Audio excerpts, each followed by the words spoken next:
and I'm 10,000 feet. The engine ran roughly. This is not good. And I looked down at this airport, grass field, and I don't have any choice. I'm going to land, and I did.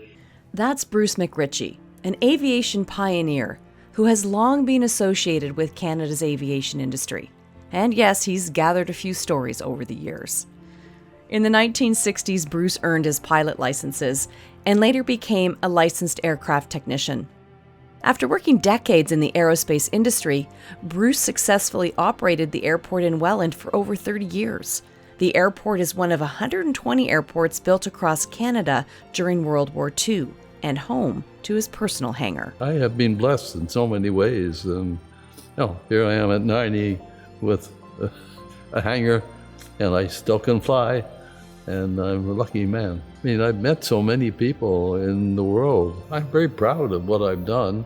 I have done a lot of training with pilots who became airline pilots, flown all over the Atlantic, and I've just been blessed. Bruce has had a blessed life, but not without loss. I was one of 5 children.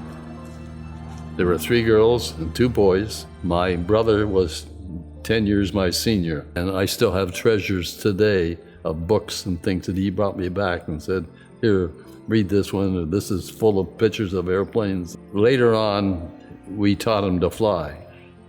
And he bought an airplane, and he flew it for years.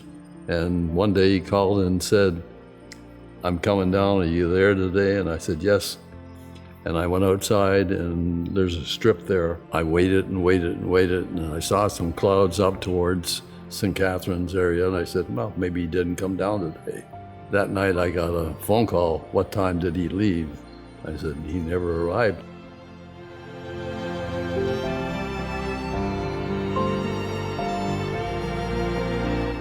Today, Bruce has shifted his focus to giving back and supporting the next generation of aviation students. When I talked to some people about Mohawk, I said, this is hands-on. And I went and spent a day, and I was only going to go for a couple hours. I spent a day there, and Mohawk was where I wanted to do something with. After seeing the hands-on experience students receive at Mohawk, Bruce donated a Cessna 421 airplane to the college. Although still a licensed pilot, at 90, Bruce has slowed down over the last few years. But one thing is for sure, the impact, connection, and love of aviation will always be at the heart of Bruce McRitchie.